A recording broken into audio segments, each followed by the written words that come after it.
Você sabia que em 1930 havia um avião que se chamava DC-3 e esse avião chovia mais dentro do que fora? Eu sou o Lanza Comandante. Eu sou o Ruf Cantor. E você sabia também que músico de boteco, de evento, enfim, também toca com goteira? Você vai saber. Aí, é isso aí. Ó, mas olha só, em 1930 tinha um avião que se chamava DC-3. Esse avião, ele foi construído nessa década de 30 e veio para a VASP já algumas décadas depois. E havia um comandante, o Demétrio, né? O Demétrio era um comandante muito conceituado na época dessa aviação, e o Demétrio contou uma história que, inclusive, é o seguinte, as histórias, veja bem, as histórias que a gente vai contar, elas parecem história de pescador, cara, porque quem ouviu os pilotos da atualidade, seus novos pilotos que ouviram essas histórias, fala assim, não, isso aí é papo furado. É papo furado de pescador, total, né? É papo de pescador. Que pescar aqui nada. Exatamente, é papo de pescador. Mas é o seguinte, o Demétrio vinha fazendo um voo, acho que era lá para cima, por perto de Belém, alguma coisa desse tipo, e durante o voo, o copiloto dele havia comprado um sapato que estava muito apertado. Aí parece que o copiloto falou assim, comandante, o senhor não usa meu sapato um pouco para ver se dá uma laceada, uma melhorada para eu usar? E eles decolaram de um aeroporto que estava chovendo, foram para um outro aeroporto que a chuva piorou e, resumindo, eles não conseguiram pousar mais. Eles tentavam de todo jeito. E durante essa etapa, o copiloto pedindo para ele usar o sapato, ele pegou o sapato e colocou no pé. E, durante a chuva, esse sapato começou a encharcar de água, de tanta água que entrava dentro desse avião, dentro da chuva, que ele tinha que tirar o sapato, tirar a água, voltar o sapato, ou seja, o sapato acabou com o sapato do copiloto. E ainda tem para resumir e finalizar, assim, o detalhe da história, na aproximação final, os papos eram assim, bom, nós vamos voar até acabar o combustível e tentar pousar até acabar o combustível. Então, você imagina, nessa época da VASP ali, há 50, 60 anos atrás, nossa, você está dentro de um avião voando e o comandante fala, não, nós vamos fazer os procedimentos até acabar o combustível. Cara, é muito louco isso aí. Meu Deus, é muito doido isso aí, você entendeu? E aí o que ainda com goteira dentro do avião. E com água entrando para todo lado. Mas é o seguinte, para quem quiser ouvir essa história na Índia contada pelo próprio Demétrio, depois da nossa moda... isso é legal falar para a galera, por exemplo, vai ter algumas histórias que a gente vai contar aqui no Pod, que não tem, às vezes, não existe o documentário oficial. Mas então, o que der para a gente colocar no final, vão colocar o próprio personagem da história. Personagem narrando. E essa nós temos o comandante Demétrio narrando essa história, que é muito engraçado. É legal. Você vai ouvir depois que a gente fizer o nosso modão. Mas é assim... E nós vamos pôr também os make-off no final? Pode pôr. Aqueles erros bons. Você não vai falar do comandante Belmonte hoje. Não, hoje não. Mas você sabe que do comandante Belmonte tem um legal. Mas no nosso programa piloto, que não vai pro ar, mas vai os cortes para vocês curtirem os make-off. Eu falo do comandante Belmonte. Não, mas sabe que do comandante Belmonte... Lá pro quinto ou sexto episódio, eu vou contar a história do Mário. Ah, o Mário. Tá, do Mário. Mário você conhece bem, né? Não, tô fora. Tá? Mas existe uma história minha do Mário na época da VASP, tá? Que é muito engraçado. Mas, falando nisso, e a tocada no boteco com chuva? Então, a tocada no boteco é assim, né? A gente tá sempre investindo, sempre comprando equipamento novo, né? Aquela febre, né? Vamos comprar uma mesinha nova e tal. Aí cheguei para tocar num lugar, montei tudo bonitinho. Onde você vai ficar? Vou ficar aqui. Aí eu olhei e já fiquei meio receoso. Eu tava embaixo do ar-condicionado, né? Falou, bom, beleza, né? E aquele calorão, né? 100 e poucas pessoas dentro e o ar torando. Daqui a pouco começa na minha cabeça. Tec, tec. Eu falei, mas caramba, né? Olhei lá fora, não estava chovendo. Aí eu olho para cima, da onde vem ar-condicionado. Goteirona ali. Aí foi indo e eu avisava, falei, gente, não tem jeito de pôr música em outro lugar e tal. Não, é só aqui que fica o músico. Eu cheguei a levar uns plásticos, sabe, umas coisas. Eu envolvia a mesinha, tudo, porque a goteira caía ou em cima, bem onde estava a mesinha, ou na minha cabeça. E não tinha espaço, porque a gente toca num espaço, eles deixam um espaço de... galera que toca aí vai concordar comigo, de 40 centímetros, o cara se encaixar, né, cara? E você Bom, tem que tocar. o músico que começa só sifo, né? Não, só se... não, eu vou falar pra você, até hoje só cifro, cara. Cara, mas ó, eu acho que é o seguinte, essa ideia de a gente falar sobre aviação e sobre música é muito legal, porque é gostoso você contar o que acontece, né, durante a nossa vida, né, durante essa empreitada de ser piloto, de ser músico, porque é uma profissão bonita, é muito... dá para assimilar bem, porque a aviação exige disciplina, a aviação exige muito estudo, Respeito, a música também, tecnologia, tecnologia, a música também exige isso. E, bom, a gente tem que viver e tem que passar por isso, né? Tem que passar por isso. E, falando em música... Isso traz experiência, né? Exatamente, isso traz experiência. E, falando em música, hoje nós vamos fazer um modão... deixa eu falar outro negócio, né, meu irmão? Fala. A dupla não é só sertaneja, né? Não, a gente faz... meu irmão, por exemplo, eu sou um pouco mais novo que meu irmão já tem uns 142, eu tô com uns 70. E, cara, a minha vontade na época, na infância, era ficar lá debruçado vendo meu irmão tocar, cantar. E vocês tinham um grupo de amigos, Prisma, o Grupo Prisma, que tinha uma banda de pop rock dos anos 1985, por aí, que é o melhor do pop rock nacional, cara. De canetada, meu amigo, de canetada, de composição, pode esquecer que não tem essa, não vai ter mais. E a gente teve o privilégio de passar por essa época. Por essa época. E foi daí que veio o pop rock, o sertanejo já estava na família, né? Já estava na família. E aí entrei em bandas de baile, né? Naquela época, no estado de São Paulo. Que cantando a gente New York, Bee Gees, né, cara? Muita coisa. A gente tinha que aprender dos anos 50 até o biquíni de bolinha amarelinha, né? E então foi unindo tudo isso. E hoje a dupla, ela se envolve nesse meio termo aí entre o sertanejo... Ó, tá tocando seu celular, cara. Pô, aqui, olha lá. Peraí. Cobrança, cara. Aqui, você viu? Aqui o troço... Olha lá, falei, ó, claro. Ó. Aqui o troço é ao vivo mesmo. Aqui fica ao vivo mesmo. Aqui a gente não faz corte, não. Bom, resumindo, então a dupla, ela gira em torno do pop rock, do sertanejo. Sertanejo que eu falo também o sertanejo moderno, mas o sertanejo clássico principalmente. Exatamente. Né? E o internacional, enfim, é muito legal. Eu acho que a gente está num meio termo.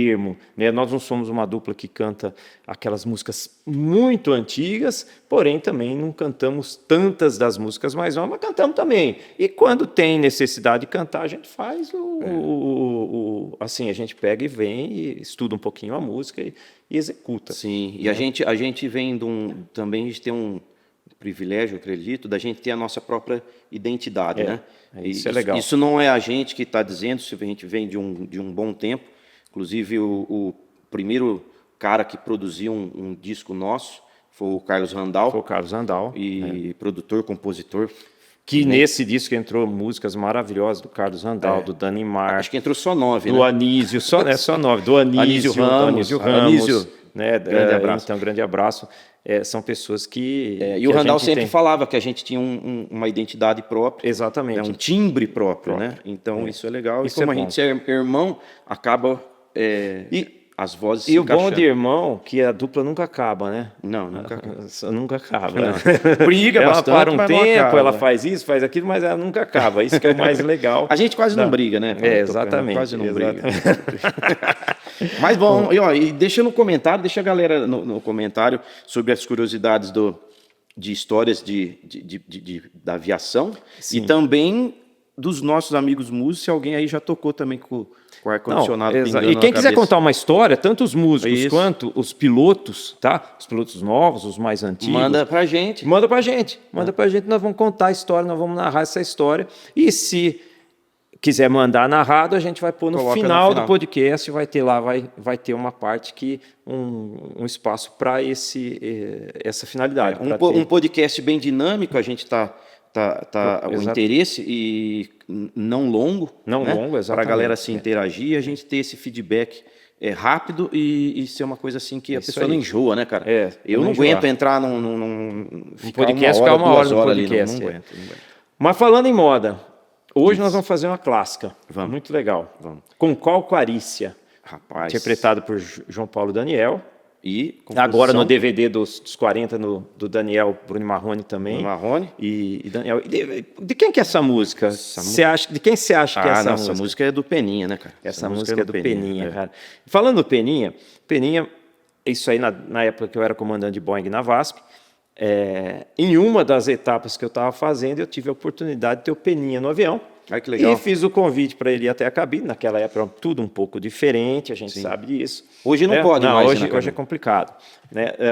E convidei o Peninha para ir na cabine e ele pousou comigo no aeroporto de Guarulhos. Você lembra quando eu fui na cabine? Lembro, Nossa. lembro. Mas essa é para outro, tá episódio. Bom. Então tá combinado? bom. Combinado. Essa eu preciso achar o vídeo. O vídeo, rapaz do céu. Vamos de moda, então? Vamos de moda. Vamos lá. demais. Valeu.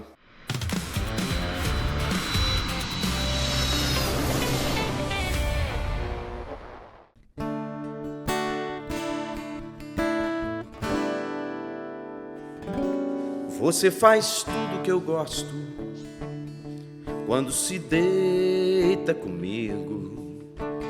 Quando a luz se apaga, eu sou um rei. Eu já conheço seu jeito, nosso romance é antigo. Basta olhar nos olhos, eu já sei. Porque o que e como você quer, com qual carícia vou te seduzir. Faz muito tempo que a gente faz, e como na primeira vez eu quero mais. Um pouco de ciúme sempre vem, mas no primeiro beijo já passou. Eu quis, eu quero e sempre vou querer rolar e descansar no seu amor. Eu já caí no mundo, me deixei iludir, fiz tanta coisa errada e quase te perdi. Hoje eu já não me engano, estou feliz assim, e nada neste mundo vale mais do que você pra mim. Eu já caí no mundo, me deixei iludir, fiz tanta coisa errada e quase te perdi. Hoje eu já não me engano, estou feliz assim, e nada neste mundo vale mais do que você pra mim. E nada neste mundo vale mais do que você pra mim.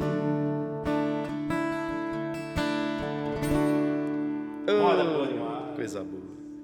Voando de Itaituba.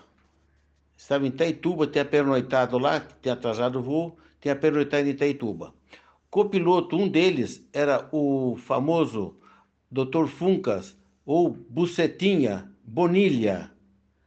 Aí o Bucetinha, na etapa, né?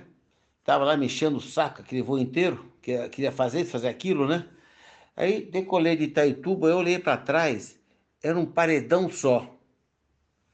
Aí eu falei pro Bonilha, Bonilha, aqui a gente não consegue pousar mais. Não passou um pouquinho, o cara de Itaituba falou, comandante, aqui fechou, tá fechando e não dá para o senhor voltar. Eu falei, tudo bem, estou indo para Santarém. Aí chega o boletim de Santarém, Santarém fechou. O meu alternado era Itaituba, Santarém, alternando Altamira. Aí o Bonilha tinha pedido, pô, Demetrio, você podia fazer um favor para mim? Eu estou com um sapato novo aqui e eu não estou conseguindo nem andar mais. Veste, meu número é o seu, põe no seu pé, quem sabe dá uma laceadinha. Tá, dá aqui o sapato. Botei o sapato do Bonilha no pé e vim embora. daqui a pouco começou a chover. Começou a chover, o DC3 chovia mais dentro que fora. Começou a chover tanto que eu botei um cobertor em cima, não adianta nada, jogou o cobertor para fora. E água. O sapato enchia d'água, eu tirava o sapato de bonilha e jogava a água fora e vestia o sapato de novo. Ele apavorado, que chovia do meu lado, mais, né? Enchia o pé. Demetrio, vamos trocar de sapato. Eu não, fica com o meu sequinho aí que eu estou encharcando o seu. Moral da história. O sapato dele ficou aquela maravilha. Quando eu estou chegando em Santarém, boletim, Santarém fechou, a Altamira fechou, eu não tinha mais para onde ir. Falei, agora tô fodido, Bonilha. Vão para Santarém, vão ficar tentando pousar até acabar o combustível, que é a única saída. O Bonilha, que falava pra caralho, não deixou de falar. Só olhava pro meu pé, que estava cheio d'água, não falava mais nada, e eu também com o cu na mão, que eu vou fazer o que agora, né? E tô tocando para Santarém. E chuva, e o sapato dele tirando, jogando água fora. Tô próximo de Santarém, tinha uma cidade chamada Belterras. Aí eu estou passando em cima dessa Belterra, eu vi um buraco, falou, e vi tal da Belterras, meti o nariz embaixo e pum, posei numa pista que estava lá. Foi um alívio geral, meu e da torcida. Bom, pousamos, decolamos, abriu Santarém, fomos embora, passou o susto. Eu tive que dar uma CGD daquela que eu estava quase me cagando em voo, mas deu para chegar no chão. Aí passou um tempo, passou uns dias, né? Enquanto que o Pereira Leite. Ei, Demetrinho, inaugurando novas rotas da VASP. Eu falei, a coisa foi feia assim, assada. Deu risadinha, né? Uma semana depois, o Pereira Leite indo também de Guajará para Porto Velho, de Porto Velho para Guajará, fechou tudo, pousou na beira do rio, lá na cidadezinha.